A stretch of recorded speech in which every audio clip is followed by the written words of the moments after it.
not the same setup that was in here prior to. The last setup I liked a little bit better. It was a little bit more chaotic, in my humble opinion. If my opinion matters, I guess it does.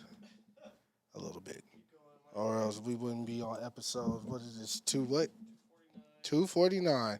Don's adjusting his mic. No, my headphone is underneath the sandbag. His headphone wire is underneath the sandbag, so he's fixing that. Well, it's your host with the most, Chris Minor, a.k.a. Dino Spumoni, extra cheese and pepperoni, a.k.a. Talk to Me Nice, a.k.a. Young Chris Kringle, the gift that keeps on giving, a.k.a. Young Paulie Walnuts, a.k.a. Victor Moan Jr., a.k.a. Everybody Loves Chris, a.k.a. Young Wikipedia, you feel me? A.k.a. Ralph Lauren's offspring, you know what I'm saying? I was going to really hurt them today. I got the polo socks on, polo sweater. I was going to do the polo boots, polo pants. Dalton is having some technical difficulties off mic. But it's okay. We all right. Everything's copacetic. Yeah, I was really going to hurt their feelings today. But I just decided to chill. I got this nice vintage Ralph Lauren sweater on today, trying to be all that I can be.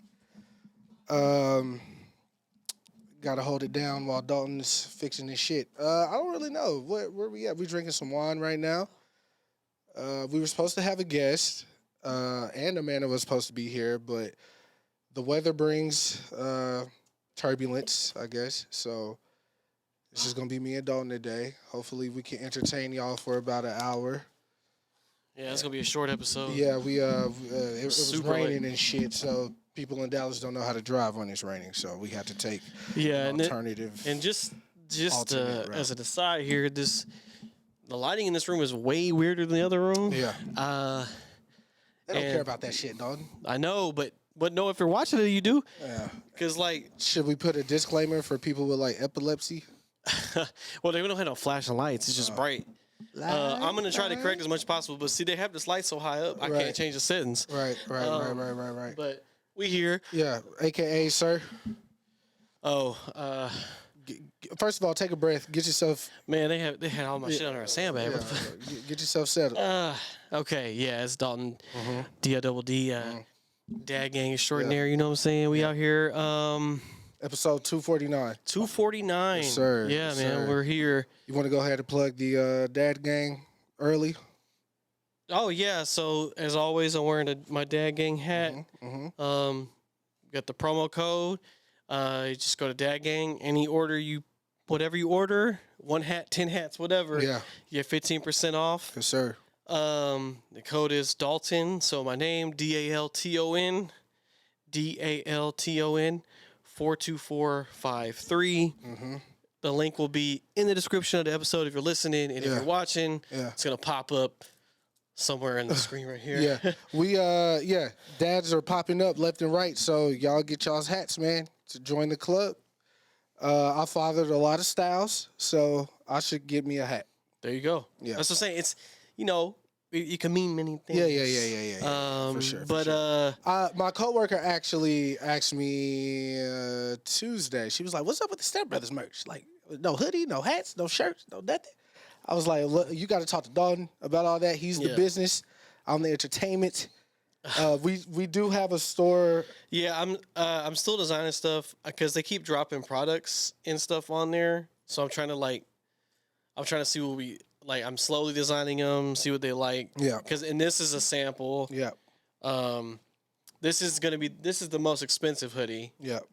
It's a pigment dye. There's like 30 colors of this one. They're all like pastelish, and it has the StepBrothers logo on front, and then the Step Family on the back. Yes, but sir. I also made new logos too, which is why it's steady rolling out. I'm adding. So Rochelle, we come in with the merch. Okay, just give us time. It was supposed to be to launch the store with the website at the same time. I was supposed to be it's not as fast as it seems when you do it. But facts. Yeah, because I didn't want to just be like a hoodie shirt and like a mug. I wanted like the whole options. I wanted fingernail unisex, clippers. women, men's, kids, hats, all type beanies. of shit. I want a bunch of everything on there. So I'm slowly going through. My hair's long enough. now that I can wear a beanie and like my hair stick out. So I'm definitely like, All right, Cam Newton. yeah, beanie man right now, and I'm fucking with the look. Speaking of Cam Newton. Oh yeah, we will get into that, but first Yeah. things first. Yeah. Happy belated birthday to my grandmother. Yes. She turned 84. 84. February 22nd. We took a trip to Jackson last week, which is why an episode did not come out. Yeah, your annual trip. My annual February, the end of February trip. It was a little bit quicker than it usually is, even though we made it in record-breaking time, which I can't really get into the details here. It really record breaking. But yeah, other things broken. Other things were broken as well. But I got there with enough daylight to go make my rounds. Stopped at my uncle's house, chatted with him and my aunt for a little minute.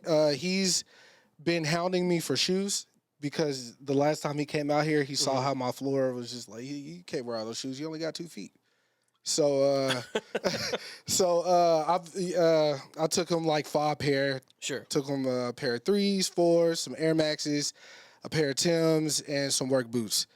And you could bet your sweet ass he had the Air Maxes on that. Like after I left and we all met back up in my grandma's house that Friday, he had them on. But Zach went, which was a rare occasion. This is his second time in like a long time going, which so it was nice. Everybody got to visit. Met some people I've never met before in my life. Wow, that's cool. Like family? Well, he's the father of my cousin. My cousin is no longer with us. Hating ass nigga killed him on the basketball court back in the day.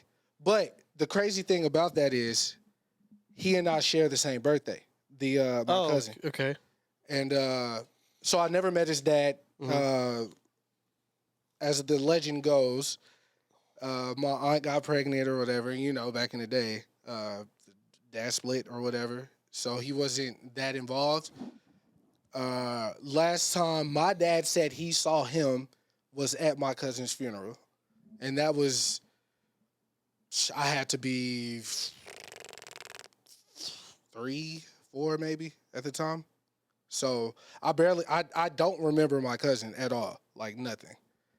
But I know I had to have seen him, met him, but I just don't remember him. Him and Mook were the same age. They grew up together. They were, locked in. But anyways, I met his father, which I don't even know if I asked him his name. I think somebody was just like, that's Carlos's dad. So I was like, oh shit, let me go say what's up. So, I introduced myself, I'm Jesse's son. And I was like, me and Carlos, we got the same birthday. He was like, oh, really, man? Wow, that's crazy, man. All that small talk, really. And but it was cool meeting him, because that's a part of my family's lineage, especially with somebody that I really didn't get the chance to kick it with, learn from, and all that shit. He's Cookie's older brother. So rest in peace, Carlos. He just had a birthday too, so happy belated to him as well. Heavenly birthday. But yeah, grandma shit fires always. We had the food already. Turn it up. You know what I'm saying? I made my world famous chickens on the stick. If you don't know about it, as celebrity, he know how I get down when it comes to the chicken on the stick. It's not you, G. Yeah, he was fun. I didn't know my nigga was gonna hate on me like that for real. Like, nigga, I told you, bro. I get big. My niggas. We had to skin raccoons where I come from, nigga. You know what I'm saying? This ain't nothing. Chicken. That ain't nothing. We got my grandmother a forever bouquet, so it'll never die. It was, I don't know how many flowers are in there. It had to be handmade. It was beautiful, though. She really appreciated that. And we just gave her money and shit, but it was good times. As always, Cookie's house is the spot. So all the youngins ended up down there. Now, here's the story for everyone who knows Vince, my brother. Everybody who's met him, seen him, come in contact. Here's the story. All right. So my parents leave Thursday morning, about 10. All right. So Zach went with them and Anthony went with them. I'm at the house. I'm expecting to leave Thursday night. but plans changed, so I ended up leaving Friday morning. So I have a younger niece. Her name is Sincere. She had to go to school Friday. Yes. So the original plan was to wait for her to get out of school Get so out of I school. could take her down there with me and who I was riding down there with. But again, plans changed. Vince and Alex decided last minute that they were going to go. So Sincere is Vince's daughter, so she's going to ride down there with him and her mom. So Alex calls me probably about 2:30. So I'm already in Jackson. He was like, yo, ask Diamond, can she book us a hotel room somewhere in the area? Because Diamond works for a booking agency. I don't know if you know that. Cruise booking agency type shit. But the hotels come with the cruise, obviously. Anyways, so I was like, all right, let me try to figure that out for y'all. Whoopty whoop. So they were going to come Saturday. The party was at Saturday. It was supposed to start at 1. It was supposed to be 1 to 4. That's just so all the neighborhood folks can like get the fuck on. You know what I'm saying? So most of the day, I'm prepping the food, frying it, going back and forth between Cookie and my grandmother's house because they literally live in walking distance of each other. Yes. So Your whole family's on the street. yeah, my whole family is on one. Well, not whole family. Yeah, but Both my grandmas walking distance. Cookie's walking distance from both my grandmas, and Cookie's older sister is walking distance from Cookie. So like it's all one neighborhood type shit. the street is their street. The street is yeah. So I'm walking up and down the hill, going back and forth Cookie grandma's house all day. So I missed when Alex and Vince and them showed up. But by the time, because I was in the shower getting ready. So by the time I get out of the shower, go down there, they're there. And this is Saturday. This is Saturday, Okay. the day of the party, right? So after the festivities, like I said earlier, we're all at Cookie's house, drinking. They all smoking. We listening to, which we got to get into this afterwards. We listening to music. We having a fucking fantastic time, bro. Slow dancing under the moonlight, bro. Mississippi is nice breeze going on.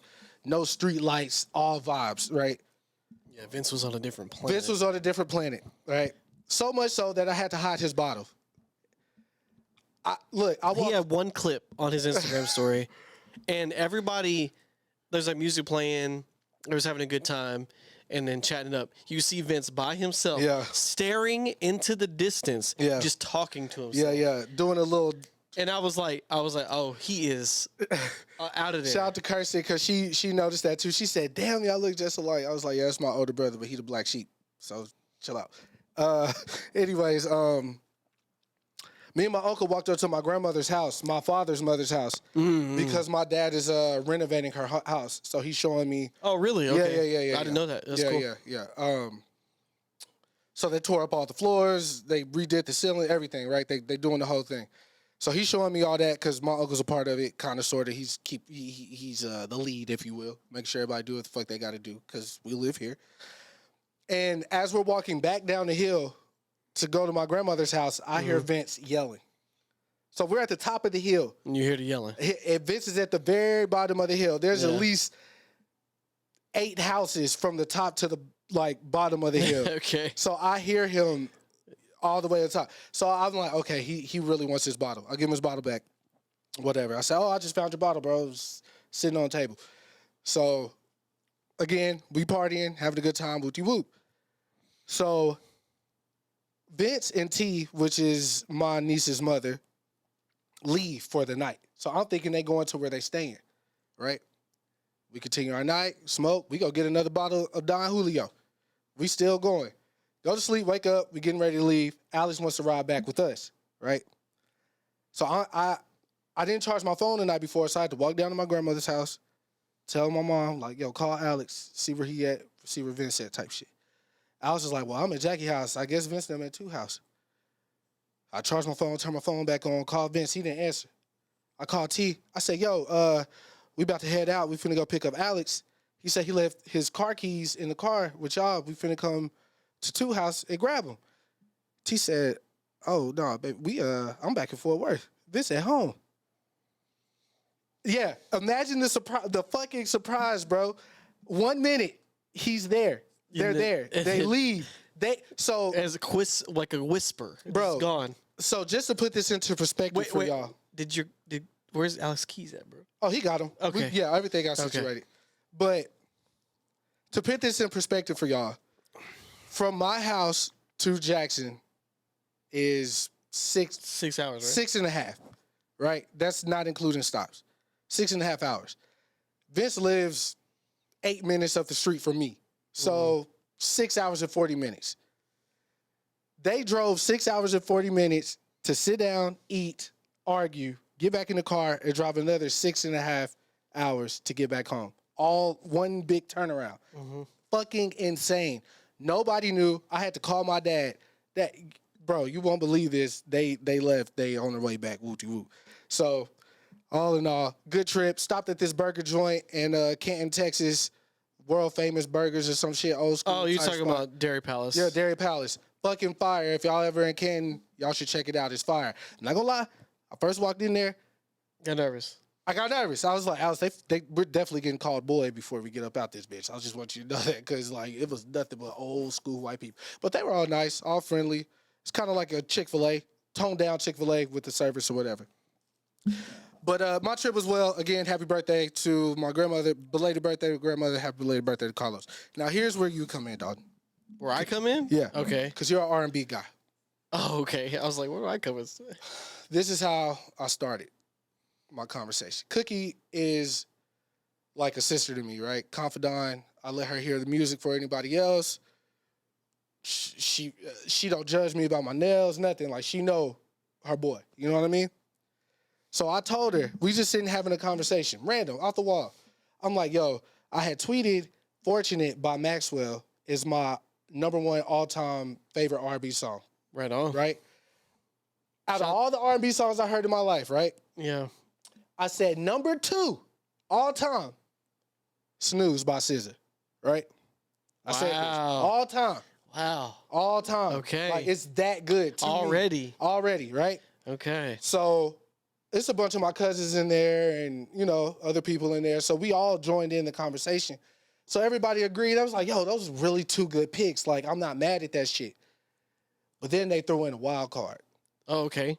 They said, now, Chris, word on the street is Money, what's her name? Money Long? Money Long? Yeah. That Twin song is like #3. Like all time. I said, wait, whoa. Everybody put their fucking brakes. How do you feel about that song? Twin, where have you been? How you feel about that joint?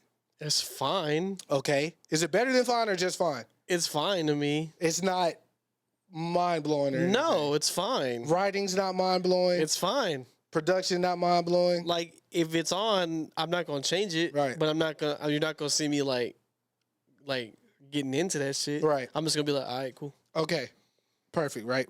It's like a 7 out of 10. They said that's the side B to Snooze. This is what they said now. Okay. Now, the song is infectious. Yeah. I'm not gonna lie. Like we see TikToks, everybody say, "Twin, where have you been?" Like everybody say that. Like it's tight. It's tight. But if we're talking about all time, yeah, though, that's what I'm saying. Like Fam. I said, all time. I mean, you putting snooze is like getting me a little itchy. Nah, but bro. Like to me, all time. That's what I'm Snooze. saying. That's what I'm saying. But yeah. But I don't. But Snooze and what is the name of that song? So I just don't keep calling it Twin. Where? Yeah, Twin. Where have you been? Oh shit. Okay, Twin. That wasn't 4 hours. Let me see. It's called "Made for Me." All right, by Money Long. Money Long. All right. So the record's dope. I want to say JD, Jermaine Dupri, and You have to really. well, I know because you know they also call Dilla JD. So even though he's no longer with us, Jermaine Dupri. yeah, Jermaine Dupri, JD. Y'all know what this is. And who's it? Brian Michael Cox. I think they were heavily involved in this record. Two R&B legends, yeah. Which makes sense because that sounds like them, right? Two R&B legends, yeah. I think, if I'm not mistaken, they are a part of that record, right? Okay. So to me, that record is purely nostalgia bait, right? It sounds like some Jagged Edge shit from the 2000s. it sounds like, old, it sounds like that era. Yeah. So that's why it's working to me. It just is. Yeah, it's a good record. Yeah, it's a good record, but I don't know if I would put it all time. no, it's not an all-time good record. Look, Chris, if we're talking about all time, and you're putting that number 3, you're skipping too many people. Yeah, too many. Like, I like you. Even you picking Maxwell number 1. Is that crazy? No, it's not crazy, but that is a deep cut. Yeah. Because like, think about all the like, what do we consider R&B, right? Mm-hmm. Would you consider Stevie Wonder R&B? Yeah. Soul, R&B, soul, pop. Yeah. So that broadens the conversation. It right? does, but has Prince made an R&B record? of course. Okay, that's what I mean. So like, you pull a Maxwell, that's a deep bag cut. Yeah. Like, because like Maxwell doesn't get enough respect as he deserves. That's because a fact. Pretty Wings. his vocals talent is insane. Yeah. No, Pretty Wings is bananas. Yeah. Like vocal wise, Yeah. crazy. But but you, if I start throwing names at you, you're like, oh fuck. But I'm still not putting nothing. No, I get you, but I'm just saying. Yeah. That's when you're like making a list. I'm like, what about this person? You're like, fuck, I forgot about this. Okay, here's the thing. Because when you make a list, you always like forget. Yeah, of course. But here's the thing. But R&B, man. Here's the thing. Yeah. And this is gonna be controversial. Spoke to Ryan Diamond about this earlier. Okay. To Ryan though. Yeah, because he got the joke. R. Kelly wrote "Fortunate" and produced "Fortunate." Okay. I'm just being honest. Keep it a buck. All right. Yeah. Now, legend has it, he did not want to give "Fortunate" up. The label, I think he owed the label a favor. It was something label wise, and he had to give that record up. That was the one. That was the price. Right. That was the price. Okay. All right. Now, with that being said, if R. Kelly released "Fortunate," it would have been bigger, right? Oh, bigger for sure. Yeah. But would it have had the same effect? No. No, right? Yeah. Because to me, R. Kelly, he can sing. It's He's just not a singer. It's just to me. like, okay. It's just like this, right? Because this happens all the time. Yeah, of course. Like, just think about it. I think the most popular example is "Happy," right? Because He wrote it for CeeLo. it was supposed to be for CeeLo, Right. And that would have been a fucking way different song. Yeah. Completely different. Yeah. Because they don't sing the same. They don't have anything the same at all. Right.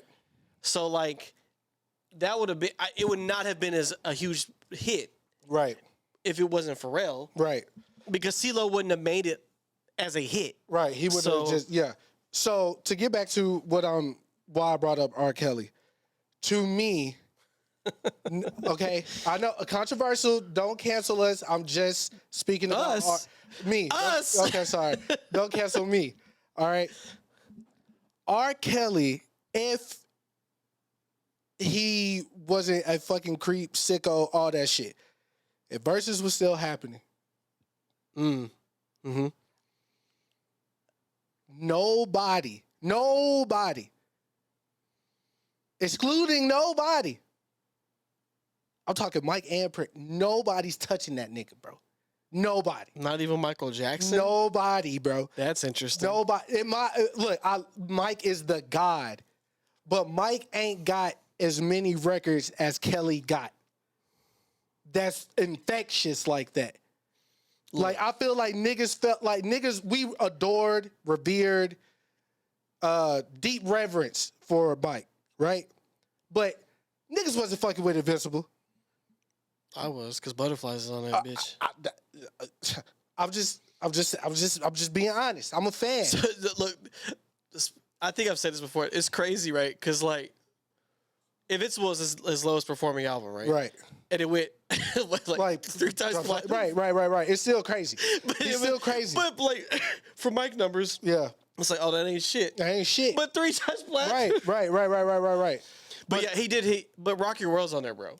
And that's probably that's in my top. I know that's in your top 10. Top I know 3. that's in your top 10. That's top 3 Mike Jack songs for me all time. No, I'm saying that's in your top 10 R&B records. Yeah. Because you love that song. I love that record, bro. Everything about Child to Dark Child, bro. He produced the fuck out that. Dark Child is so underrated, man. He is. But to get back to why I brought up R. Kelly, he wrote that record, and we said what we said. But my issue with Money Long is kind of what I have with R. Kelly. Issue? Yes, because Okay. I do have an issue with Money Long. Outside of the record not being, the record being nostalgia bait. Okay, She's not a vocalist to me. Okay. Sure. She can hold a note. Honestly, though, that's more of a lost thing now. Right. It is. It is. We're in the melodic era. So would you call SZA a vocalist? Yes. I feel like. Okay. Because she has shown me that. Right. Like, and if you see live performance, Diamond can attest. Live, she can do that. She got go. Yeah. And that's where you really see who is a vocalist and who's not. But also, just go to Control, and she has a mixed bag on there. Yeah. 100%. Yes, her main thing is the melodic. Yeah, but don't act like she can't get busy. Yeah, I know she sounds like Tweety Bird. Because a little inflection. Her flexion. Yeah. But she can go. I agree. Right now, what I like about SZA is she doesn't try to overdo that. Yeah. Because that is also a problem we had, like mid 2000s. We had oversung songs. Mm-hmm. I'm sorry, Fantasia, but. Because Fantasia is a fantastic vocalist. Yeah. But she does oversing. Yeah. It's the same thing with Jennifer Hudson. Okay. Jennifer Hudson has a very powerful voice. Right. But she oversings. Like Christina Aguilera, so I'm not trying oversings. I feel like she knows when and when not to, though. But she still oversings, though. Yeah. She'll hit you with 97 runs. Yeah. And like, bro, okay. Yeah. We get it. Let's reel it back in. Yeah. That's great for live, though. I get that. That's like a live performance thing, right? Yeah. But when you're making a record, you have to tame that. Yeah, you ain't got to do it. And that's what makes singing difficult on wax, right? Very because technical. it's innate, right? Let me be honest with you. Yeah. I enjoy R&B. I enjoy the beats. I enjoy the chords, everything. Like, I would have to say, honestly, just for R&B's hard, man. It is. It's hard to make. My era growing up, like Aaliyah was it for me. And also, that's also vibey. Right. Her voice, but she could really sing. Yeah, but she was like the original vibe girl. Yeah, right? and her beats, everything, right? Mm-hmm. So like when I was beginning my music, when I was beginning to make music, I studied Timbaland, and so I had to study Aaliyah, Genuine, Missy, Danger, Justin Timberlake, Nelly Furtado. I had to go through his whole lineage to see like why he doing this for these people, right? But with Aaliyah in particular, first time I like really was introduced to R&B, like when I was paying attention to it, like of course I heard like everything because of my parents and whatever, but I actually chose to listen to Aaliyah. So I'm trying to figure this out. I couldn't figure out singing because of the rhyming aspect of it. Yeah, I got you. Hold on. I'm sorry, because I know this might be important. I'm sorry. Hello? Oh, my God. Hey, I'm like doing the podcast right now, but I got you right now, okay?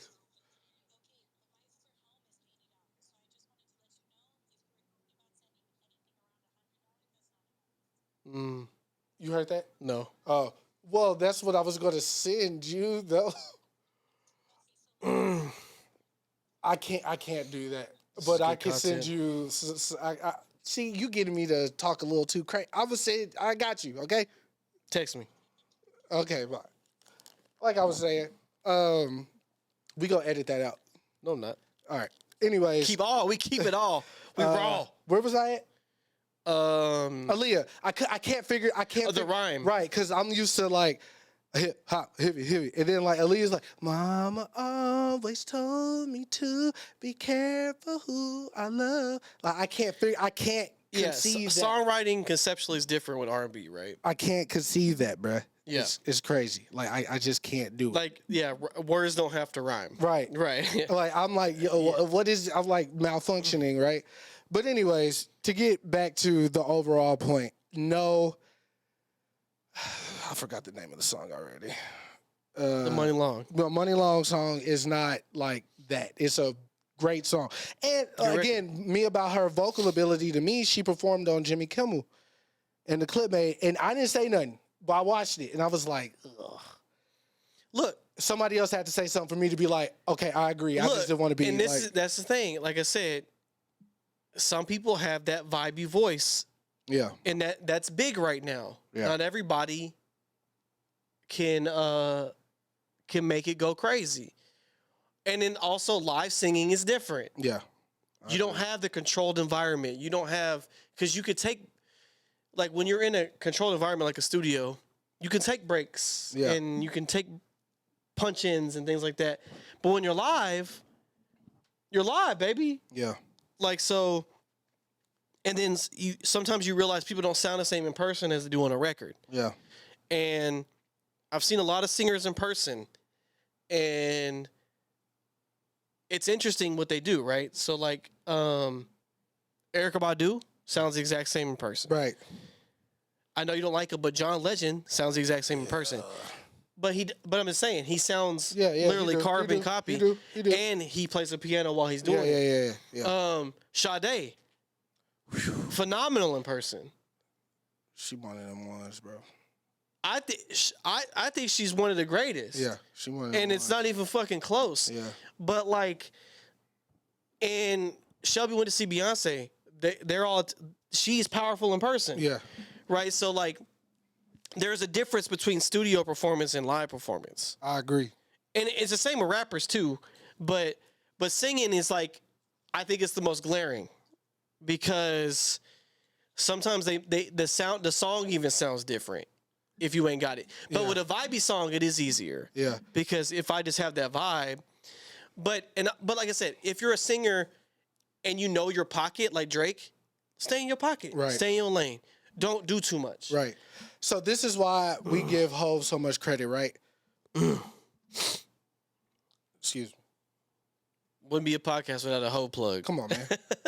So Hov, infamous for going in the booth and laying his verse down in one take. Yeah, he won't record unless he knows he got it. Right? Yeah. So like when he goes and performs, it's the exact same thing, because there's no, I mean, obviously when he started auto-tune, I mean, it was a thing, but it wasn't a thing to use in hip hop and all these effects and shit like that. Like, it was straight rap, right? Nas is another, from that era, straight rap. Yeah. It's going to sound the same. Just listen to the mixes, right? Like, so you have no double layer, a single layer vocals. Maybe an ad-lib and a couple ad-libs sprinkled in, right? And then we get to like 2000s when we start double layering and all this stuff. So it's interesting to go back, like Kanye, for instance, great example, because he was the first rapper to put auto-tune, to have an auto-tuned mic or effects in the back built for him to perform 808s and Heartbreak, right? And even around that time, he did his Put On verse by Jeezy. Oh, T-Pain didn't do that like that? T-Pain probably did, but Kanye was, my God. No disrespect to T-Pain. I'm pretty sure he had to. But I don't know if it was built in mic or if they did it on the the board. Yeah. That's what I'm saying. But so, I do remember his little unit. Right. So it obviously, if you go see Travis today, the auto-tune effect live is way better than in 06, 7, 8. I could imagine. Right? Yeah. But I went back and watched Kanye and Jeezy perform at the BET Hip Hop Awards when they did Put On. And it was egregious. It was horrible. Yeah, right? Like, I remember watching it live, like, when it came out, and I thought it was the greatest shit ever. Yeah. Right? But as I got old, I'm like, yo. Older and wiser. And it's crazy because I always felt like Kanye has just been Kanye, right? Like, this whole time.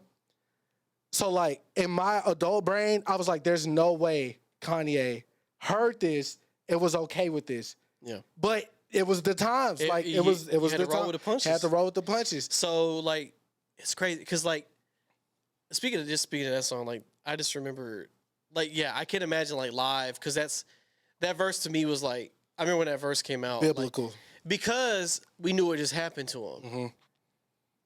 I lost the only girl in the world that know me that best. That part made me tear up every time because my aunt had died around that time too. So it was and like, his mother died. yeah, yeah. So, So like, it hit me personal.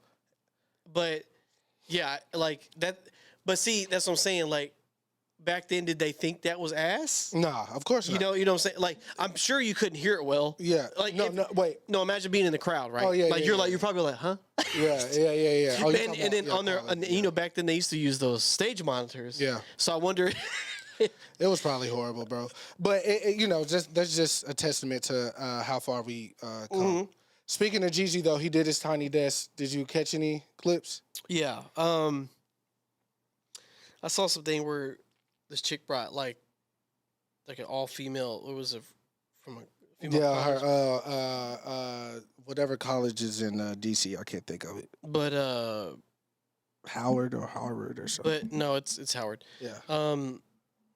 And everybody's like, that's why the crowd was so dry. Or yeah. whatever. So, okay, so you continue. I know my. But I saw people kind of like that shit was boring. Or Yeah. But I was like, I don't know if it was boring. Right. It's just like, what do you want Jeezy to do? Because like Scarface, for instance, right? Like one of the best ones. I've seen. But his is great for that setting because he's telling you some street stories, right? Right. Jeezy shit is like, I gotta get up right now. His Jeezy's approach is story mixed with like the street shit. So it's But his got a tempo is up. because I guess the best he could have went the Juvenile route. Yeah. Because Juvenile's was phenomenal. Yeah. Juvie's was another great. Like, and I'm glad shout out to NPR though. Yeah. Because they literally bring in not only like artists like this, but they bring in like a lot of people that like are like more obscure. They still bring them on there. Right. And they really be leaning into rap on there. And it's fire. Like just think of almost all the rap ones are like fucking great. Like the Mac Miller one, classic. Yeah, classic. Freddie Gibbs smoked that shit. Wu-Tang. Right? Oh, come on. Like but again, Juvie's Usher's. Usher's was phenomenal as well. Yeah. The Watch This meme was birthed. But here's my thing about Jeezy's, right? Yeah. I feel like Jeezy did not 100% know what he was walking into. Mm-hmm. Like literally how small. Right. And like I think he was expecting crowd participation. Yeah. And so Tez, which is Tuesday, made a great point on Twitter. Like the song selection, we love those songs that he picked. It was like his he picked like popular backpack rapper songs, the popular street song, like, you know what I'm saying? Like how we all love Go Crazy and shit. I don't think he did like research, right? Right. Like he should have did, like he could have did Dreaming with Keisha Cole, right? That would have been fire. Shout out to the Runners. I hope they're not forgotten because they did some phenomenal work in like 06 or whatever. But anyways. Go Crazy. That's Canon or whatever, which he did go crazy. And the instrumentation to all these records was unfucking believable. And that just goes to show how fire Shawty Red really is. Yes. That his everything he put into those beats doesn't get enough could be played. Fire, keyboard, bass guitar, drums, everything. So I think Jeezy just didn't understand the concept for real. He was expecting more crowd participation. Yeah. Which he got on like he did, and then what? Which that would have been fire too if he had a live horn section. That would have been fire. But yeah, I think that was his only fault. I do like the songs he picked, but like I said, it wasn't terrible. It wasn't terrible at all. It's just like I think them not participating kind of took him out of it. Absolutely. I mean, I get it because a lot of performers feed off that, right? Like, but also, you know, like I would have done like a bunch of like watching, right? I mean, we already watch it, but if I'm like, okay, let me see what kind of Juvie did or Scarface. Like my boy, I know Scarface did it. Let me see how he did it. Yeah, because. And Scarface didn't even do nothing like crazy, right? Yeah. But like it's his conviction, bro. But it was so intimate. Conviction. And he's just like, and the way he code switched, right? Yeah. Like when he was just talking and then like went into another the record. Day, another life. It was like flawless, right? Like he was fire. And he brought Mike Dean with him, so it's like, come on. And when I watch shit like that, it's the same feeling I get when I see like a ball player, right? Yeah. Because can I technically rap? Yes. Right. Can I technically play basketball? Yes. Yeah. But when you were talking about like pro level, right? When you're like, oh, I want to get there. You see like the true like game, Yeah. right? What it takes. And you're like, oh shit, I ain't there. Like it's like second nature, like snapping your fingers. Yeah. And it's just like watching Kobe, like because I don't think nobody worked harder than Kobe. Like no one can convince me otherwise, right? And there's been too many things like attested to that. So like it's just like watching that, you're like, man, these motherfuckers are professional, bro. Yeah, yeah. Like and like they could get it anywhere. Right. Like really, like Right. put me on God's green earth, I'll triple my worth. Yeah, Because type like shit. these motherfuckers could just pop. They just pop up in Tiny Desk and they just make an immaculate performance in a Right. fucking office building. Yeah. And that's a lot of people because Tiny Desk is fire. Like I just see like even like bands and shit, like the way they put that shit together in that space. You're just like, man, this is why they there. Who? Okay. While we're on Tiny Desk, who would you want to see on there that hasn't been on there yet? Like who hasn't been on there? Jay, of course. Anderson did one, right? Yeah, he did. He's been on there as a backup and as a He played drums for Max, right? yeah. Yeah. Rest in peace to Mac. His was great. He had a happy belated to him as well, January. But of course Jay, Yeah, Jay would be fire. Kanye would be amazing. Shit. But Tyler would be dope. Tyler would be great, but with the Kanye one, here's a caveat. I don't think he would treat people there very well. So I don't know. Okay, here's the narrative about Ye, right? While we're talking about him, I'll tell my number one though. who's your number one? Roots. Oh yeah, that's easy. They haven't done one yet. Not that I'm aware of. Yeah, that's kind of weird. But I have to check. Yeah, I want to obviously- say Black. Let's double check on that. Because I want to say Black Thought. Let me see. I mean, because if not, I need to watch it. Because obviously, I can't. I have not watched all the Tiny Desk ever existence. Right. Sade would be fucking fire though. But she doesn't ever. Yeah. She don't have to do nothing. But Adele would be dope. yeah, I mean, Yeah. fucking knock you out with them vocals, boy. Yeah. I wanted to defend Kanye, and I still do, but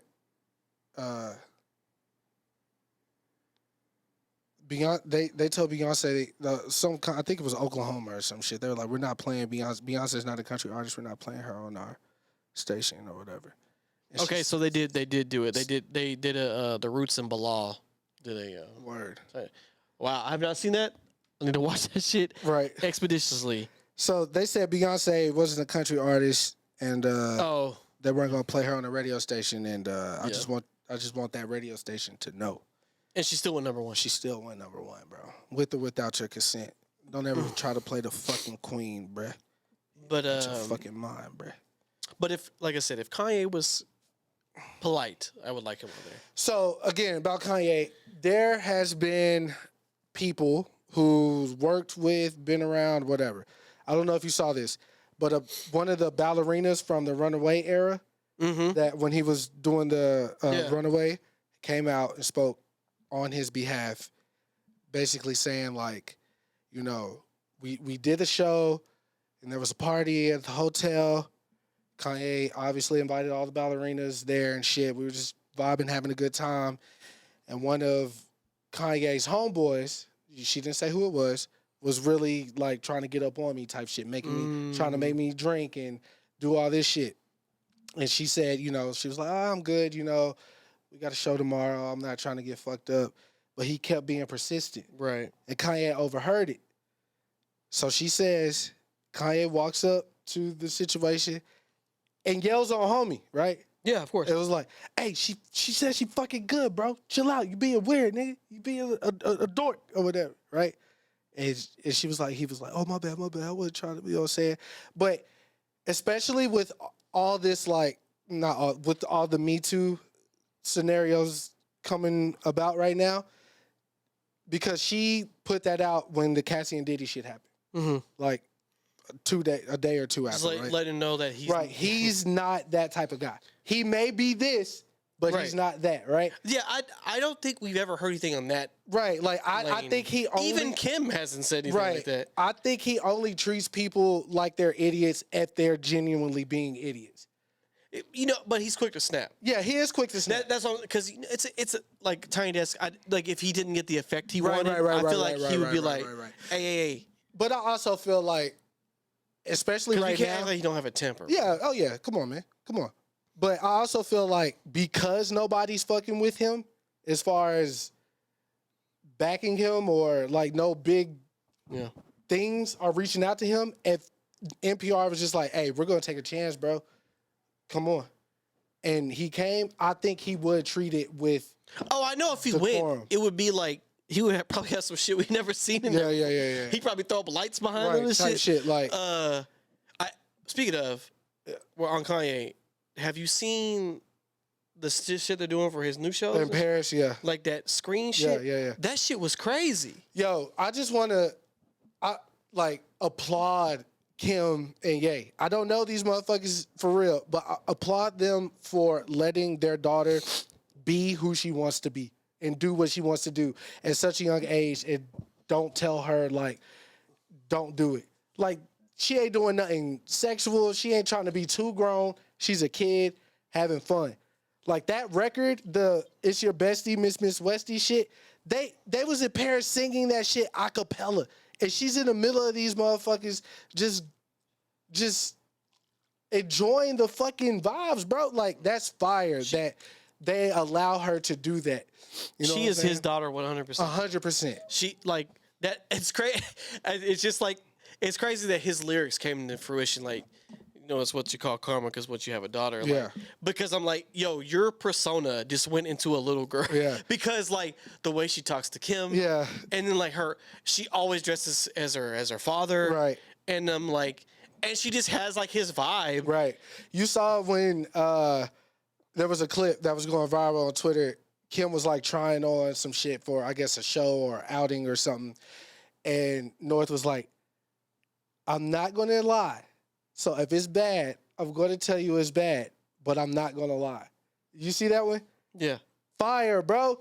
What 8-year-old finna tell their parents that shit, bro? Like but she's being honest and she's like, as a kid, Being sincere. Yeah, you break a plate, you try to cover it up. I didn't do that. It was the cat, whatever, right? To me, watching that clip, it showed that no matter what, she's going to tell the truth. And that's fucking fire. Like, she's not scared of the consequences of her truth. And that's fucking fire. Like, a lot of adults don't even have that. Yeah, it's hard. Like, I'm glad she has confidence early. I really, you know, the kids needing confidence is very important. Very important. Because that's where you see like the disconnect is when they lose confidence. A confident child will make for a better adult, in my opinion. Yeah, you're not scared to be out there, be quirky, be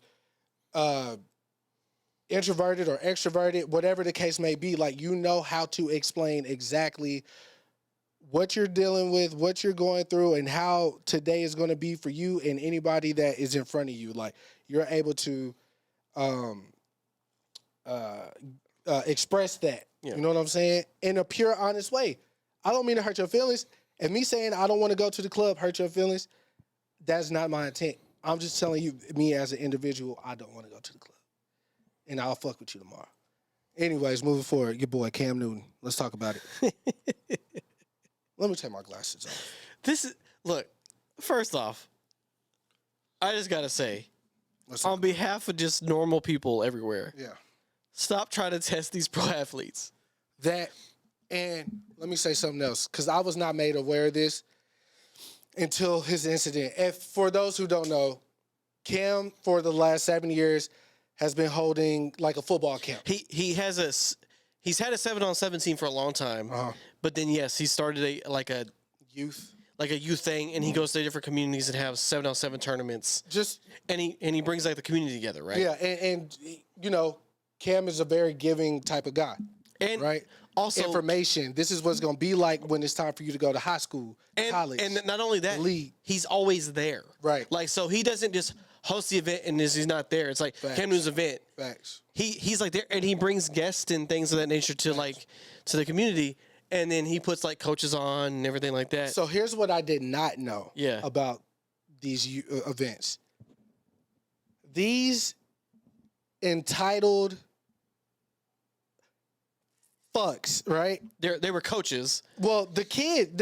I'm more or less talking about the kids. Because this came out recently because on Shannon Sharp and Ocho's little Zoom podcast, Yeah. they brought this up. So I watched it. I was like, wait, word?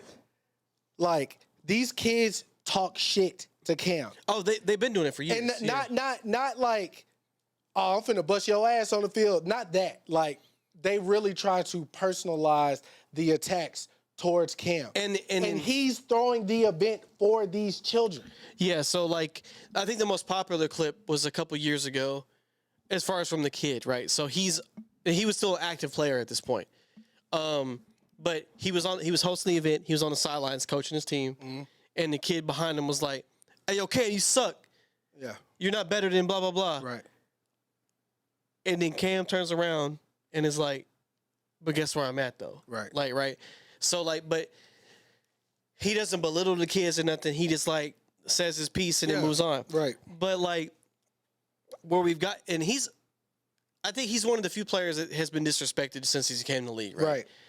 100%. Like he was always, he's not this and that, this and that. Right. He's to this. He looks mad because he lost or whatever. Right. And ask me an athlete that likes losing. Like, first off, you're not gonna find one. But I'm like, bro, he's holding the event for you. Yeah. So yes, it's been happening. Okay, I was not aware. But and then Shannon and Chad, obviously, they fuck with Cam heavy. Yeah. Ocho, yeah. And then Cam has his own shit now, which he's happy doing. Yeah. But so at this event, at the 707 tournament, apparently here's the backstory, because it came out later. He hosts a tournament. So apparently there was 2 guys that were on his staff that he fired, and they now have their own team. So he invited them to this tournament, and they played each other. And the previous day before the fight, one of the gentlemen, his team beat Cam's team in that game. So after the game, he was like, "See, I busted y'all's king's head," or whatever. Type shit. And then, and then Cam is a legendary trash talker. Like, that's what he does. He talks shit. He's from Atlanta, bro. What do you think? Home of the finesse. And then so the tournament ended the next day, and then Cam's team won the tournament. And I'm sure the trash talking was at an all-time high. Right. So Tensions it behooved the gentleman. They grabbed him. It was one guy, and then he grabbed 2 of his other coaches. Which the dude with the dreads and the other dude are brothers. Yeah, and then one other coach, right? Yeah. So they decided it would be a smart idea to jump Cam Newton at his own tournament. Yeah. That he invited them to. Yeah.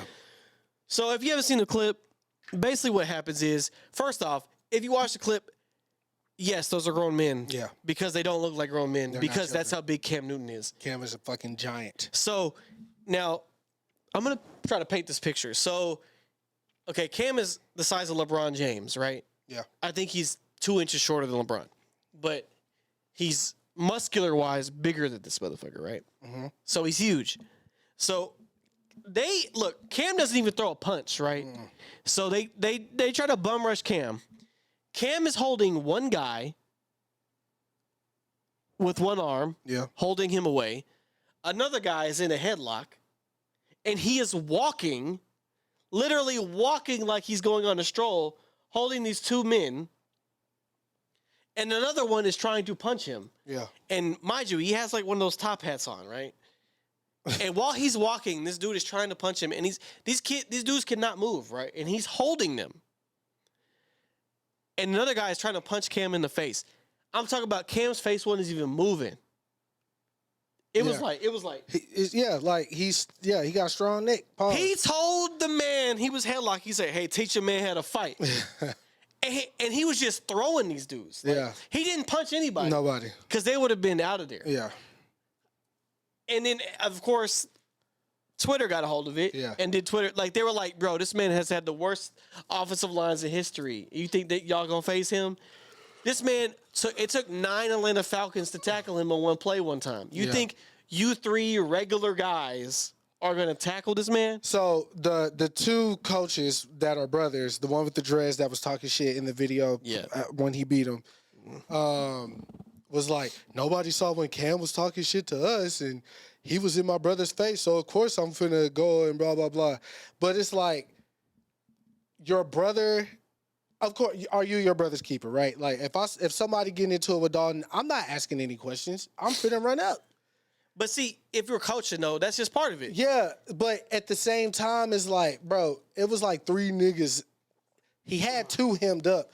Another nigga, I don't see. This is the part of the video I don't get. There's a short little light skinned dude with long hair. I don't know if it's dreads or braids or what. I think he's wearing a gray t-shirt. He runs up and throws a punch. He tries to sneak. But I don't know if he's trying to hit Cam or one of the niggas. No, he tried to hit Cam. Oh, okay. So yeah, that was whack. But That was whack. But here's the thing. So there's a bunch of layers to this, right? Yeah. First, like I said, don't try to fight pro athletes like or boxers or anybody. You go get destroyed. Because you don't realize. Look, these people look normal when you look at them against other athletes. When you look at them against regular people like me and Chris, it's gonna be a huge difference. Like if you watch basketball, everybody looks pretty even. Yeah. But if they walked off the court and you were next to them, you'd be like, oh, never mind. Yeah. Type shit. Like I seen Dirk in person, right? Yeah. And Dirk on the court, He don't look that big. he tall, right? Yeah. But like you don't, bro. When I saw him in person, I was like, bro, this man's How's that light? bro. Tall as a light. His shoulders were fucking twice my body size. I was like, oh, never mind, bro. Yeah, nah. No wonder you got it. I don't want to dap you up. So like I just, and then also like what example, like you're a coach, right? What example are you setting for your kids, right? Now, because how can you coach after this? Yeah. Because are they gonna respect you? Because like that's not even standing up for yourself, right? Because like if you a coach, right, you talk shit to each other. Let the game speak. Because like ball don't lie, right? Yeah. So like in basketball, of course you talk shit on the court, right? But at the end of the day, like the winner gets the spoils. Like you're like, yeah, they beat us today, you know, and it is what it is. Yeah. 100%. So like and this is about the kids, and they didn't even make it about that. They were selfish, and I think it's irresponsible for them. But shout out to Cam for how he handled himself. And I'm glad this didn't make a shit, because like it could have been a shitstorm for him. Yeah, and everybody's on his side. Because he didn't throw a punch. His composure was incredible in that situation. And even when he's been taunted his entire life, right? Yeah. Like professional life. Yeah.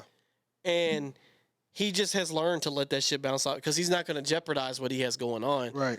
But now, what about that community? Has that ruined that chance for that community to get in the tournament now?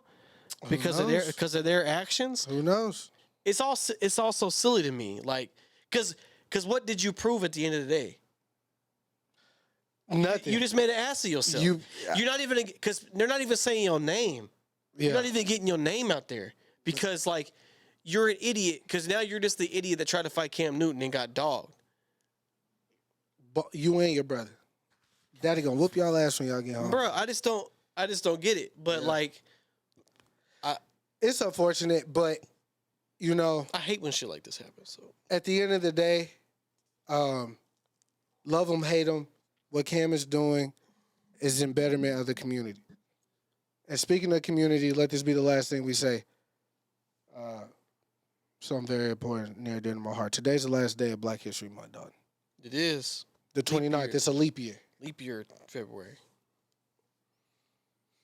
How do you want to thank me today? How do I thank you? Yeah. A black man. And Black History Month. Okay. All right. This is the last thing. Matter of fact, make this a clip. Okay. Make it a clip. I deserve that. Sure. Yeah. You do. So what do I thank you for? You heard me. I mean, I just thank you for existing, really. For being here. You can't get bigger than that, brother. You can't get bigger than that. Just for being here. Right. Being open. Right. Being receptive. Right. I'm that. Like if I call you, I know if you don't answer, I know you'll call me back. Yeah, for sure. Thank you for just being, family, man. You're the godson of my son. I'm the godfather of your son. Yeah. Yeah. And then that was never a question in my mind who I was gonna pick. Yeah. Even though you picked 2 other niggas. Yeah, but your godfather won. Well, number 1. That's And I immediately told him that. I was Yeah. like, yo, this is the pecking order. Yeah. But Y'all hear that? you and my son literally says uncle. Yeah. When you call, he speaks to you. He's aware of you. You watch my child. I thank you for all that. You talk to my wife on a regular basis. The biggest thing I think. And your dad. Yeah. Your dad sent me those shoes. I'm not gonna say what shoes, but he said, and I talked to him about it. I didn't be like, hey, bro, we don't do that around here. I'm like, that's you, my brother. This is it. Being open. I hope you don't wear them motherfuckers around me. Yeah, nah. Because I'm gonna fire your ass. But yeah, I'm sorry. I didn't mean to get off this soliloquy. But just think the biggest thing you could thank anybody for is just being themselves, man. Hey, I appreciate that, dog. Thank you. Thank you for being you. Yes, sir. Always. And thank you for allowing me in your life. Oh, dog. All right. Stop all this sensitive stuff.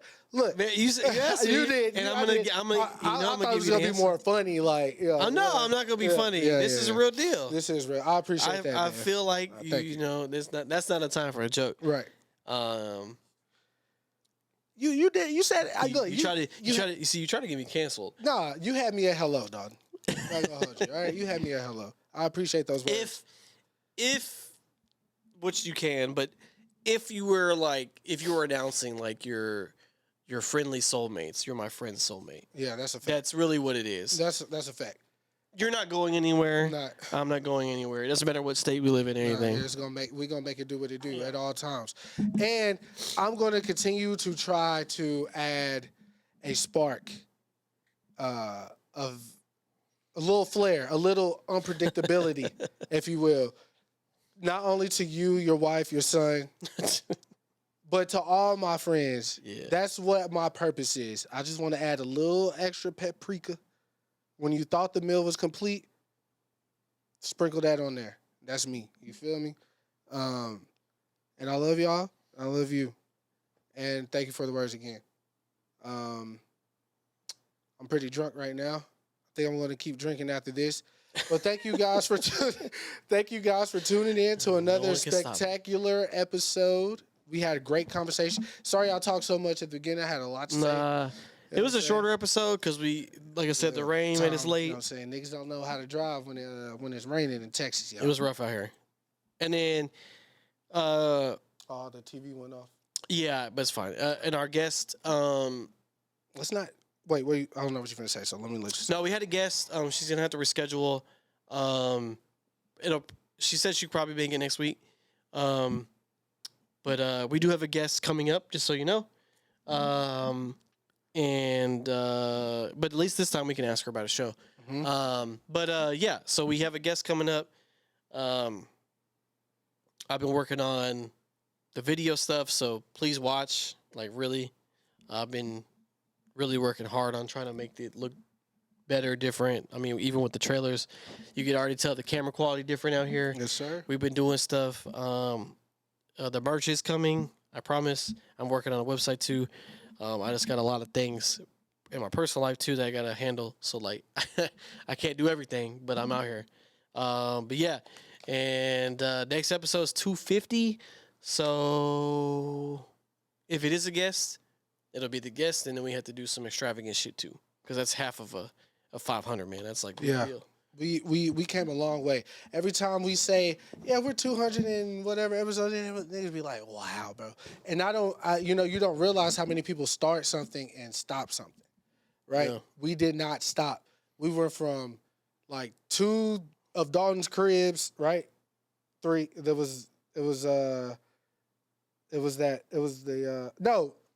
It was our apartment. Then when you and Shelby moved in next to that Twin Peaks in Dallas.